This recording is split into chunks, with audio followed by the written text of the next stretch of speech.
97, Episode 9, Tolerance is Extinction, Part 2. And it's your boy Icon with a Marvel animated TV review for you. And I don't know if I should pour out a glass of wine on this one or like pour out a 40 ounce for the Fallen.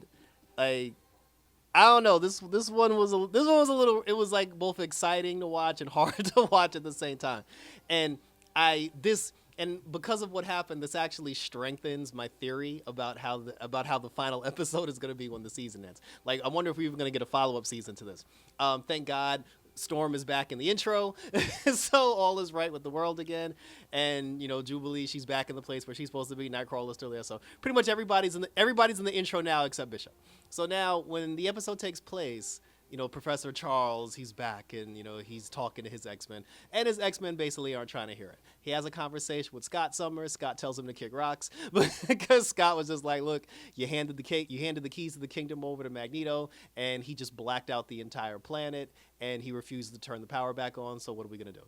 So Charles, at that point, like, he makes the round. He does the apology tour, like he makes the rounds, and then he's just trying to convince everybody. He's like, we must broker peace and everything, but not everybody's trying to hear it. They come up with a plan. Well, Scott comes up with a plan. And the plan is for one group of X-Men to actually go after Magneto and for the other group of X-Men to go after Bastion. But they don't get a chance to do that because Magneto actually came to them. And he wasn't even surprised over the fact that Charles was here. He was just like, "Dear God, old friend, like, how have you returned?" He didn't care. He was just talking to Charles like he saw him last week. And the two of them, they had a verbal exchange.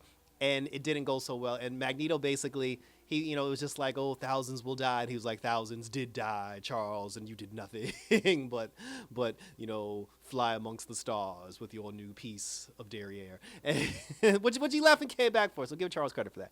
So now, Magneto extends the hand. He's just like, "I need an army because no one's left." He's like, "I have no one left to help me carry out my plans." And he's just like, "Anybody who wants liberation and wants freedom, come with me. If you want to continue to walk the path of a dying man, then stick with Charles."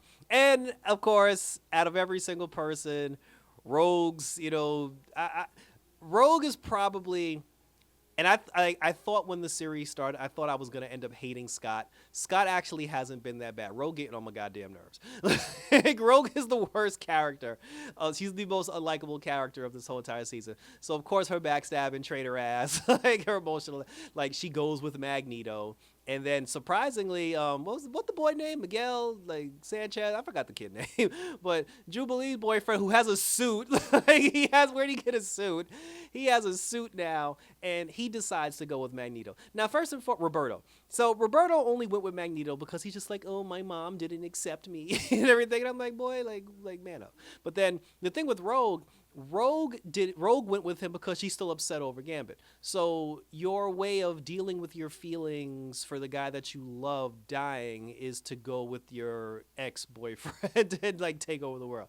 Like, both decisions were based on emotion, not actual logic. So, but again, from these two people specifically, it makes perfect sense. So then after that, Magneto's just like, "The door is always open."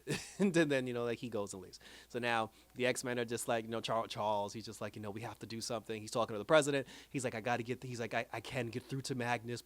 And why is no one surprised that Charles is back? No one is legitimately shocked that this man has returned. So they split the group up. Before that happens, Scott ends up talking to his son Cable, and then he gives him an X-Men suit, and then and they did the reverse joke of the X-Men movies where I believe it was the first X-Men movie when they were all gonna go face Magneto, and they were in the plane, and Wolverine said to Scott, because he gave him an all black leather suit, an all black leather X-Men suit. And then Wolverine was just like, "Oh, like, this suit is a little uncomfortable. Don't you have anything better?" And then Cyclops goes, "What did you expect? Yellow spandex?" And that was like a big joke. Here they reversed the joke to where Scott gave Cable yellow spandex. And then when he was just like, "Oh, is this what I got to fight in? This isn't a clown show." And then he goes, "What did you expect? Black leather?" So I thought that was nice. So they they go down. So one group, it was Storm, Forge, basically a whole bunch of people. They went after Sebastian. Mr. Sinister was there. Jean had a fight with Sinister. They were going back and forth, and then Sinister was just like, "Oh, I can tell you where Madeline begins and you end, or vice versa," and everything. She was like, "Boy, it don't even matter at this point," So there, and then he ended up using his mind control on Cable, because now he's controlling Cable, and apparently Cable inherited some of his mother's the telepath power. So now Jean and Cable are having a telepath battle, and then she cried out to Scott, and she told Scott something. It wasn't just like, oh, she cried out to Scott so Scott can see what was happening. She said something to Scott in the moment that we didn't see on camera, because when the other group ended up going to face Magneto, there was a moment where Wolverine was able to get Magneto's helmet off of his head, and then Charles was going to take over Magneto's body, take over his power, and turn the power back on the planet. But then Cyclops actually blasted Charles, and he said no, because the Gold Team still needs time to do what they got to do, which means him and Jean had a psychic conversation that we're unaware of. So Jean ain't dead, because some big explosion happened, but Jean ain't dead. So anyway, Morph goes in there. Morph turned into the Hulk. Jubilee was fighting her boyfriend. The two of them went at it. Rogue ended up fighting Wolverine. Beast was there. Everybody got a new costume. I like Storm's new costume. Rogue's costume looks like complete trash. Jubilee's is okay. It could have been a little better. Wolverine even got the new costume. Scott and Jean were actually wearing their old costumes, so they didn't even get new costumes. But everybody got a new costume, which is nice, except for Charles. So now it gets down to the nitty gritty, and like I said, like the first team, they're still fighting everybody. Like they're still trying to go after Sebastian. He's trying to hold the line. He got morphed down for the Count and Beast, like they're doing something. But the real story was the group who went after Magneto, because Magneto and Charles, they finally had their verbal face-to-face, and Magneto put a metal plate over Charles's mouth, and he's like, "I've been wanting to tell you this for years, old friend. Shut the hell up." And then he quieted Charles. He ended up taking his helmet and put it on Charles's head, so Charles couldn't use his power, which was funny. And then Magnus got to the point where he just used his power and just like concealed everybody off to the side, and then he was gonna do something. I don't know what he was gonna do, but right before he did whatever it is he was going to do, Wolverine came out of nowhere and stabbed him in the back with the adamantium claws. And I was just like, oh my. So Wolverine actually went for blood. And Rogue even said that to him. She was just like, "Are you going for blood, sugar?" He's just like, he's like, "I'm going for it all." And then, he told Magneto he was just like, "Been in a lot of wars, bub," and yeah. So I assume Magneto was going to bleed out now, because he got stabbed with the adamantium claws.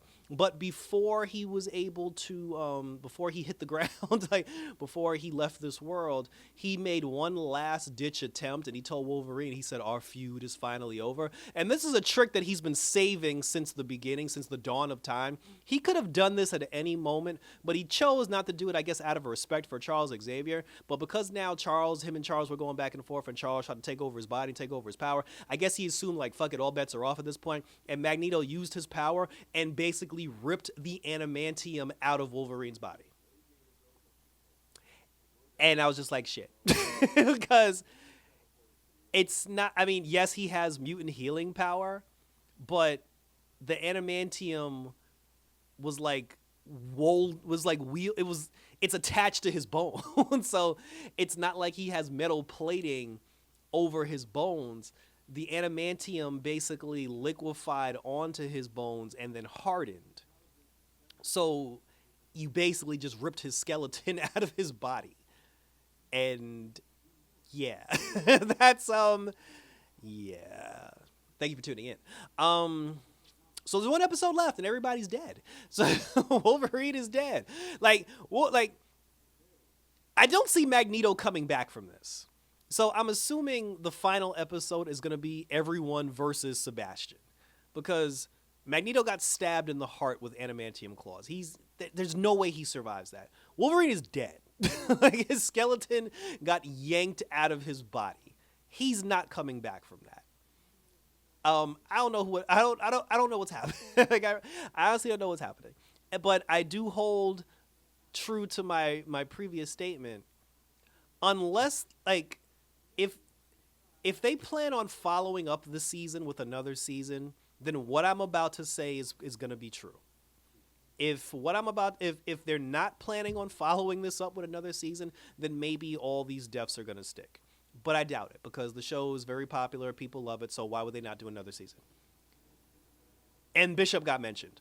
Bishop is going to show up in the last episode and he's going to do some time travel mumbo jumbo that is going to reset everything. So before the Sentinels attacked, like before everybody got theirs, before everybody died, before Gamma died, before Genosha, Bishop is going to do something and stop Sebastian before Sebastian rose to power. And it might be the thing where, because the Genosha thing was supposed to happen, that's a fixed point in time, but Charles did say that when he was when Bastion was a boy, he went to his house and tried to talk to him, and his mama slammed the door in his face. I think Bishop is going to go back in time to when Charles first showed up, and Bishop is going to prevent his mother from telling Charles no, and Bishop is going to allow Bastion to go with Charles, and then that's going to fix everything and like reset everything, and then everybody's going to be alive in the final episode. So that's my prediction, because there's no way in hell you killing all these people. It's not going to happen. Like I refuse to believe that's going to happen unless they just trying to go out with a bang and blow this bad boy up. I truly don't believe that's what's going to happen. So that's my prediction. But share your predictions, comments, and or concerns down below, and we will continue to talk about it. So one more episode to go, and we only got like 7 people left. So like I said, but check me out on social media. Check me out on X and or Instagram. Always on YouTube, where you can leave your questions, comments, and concerns.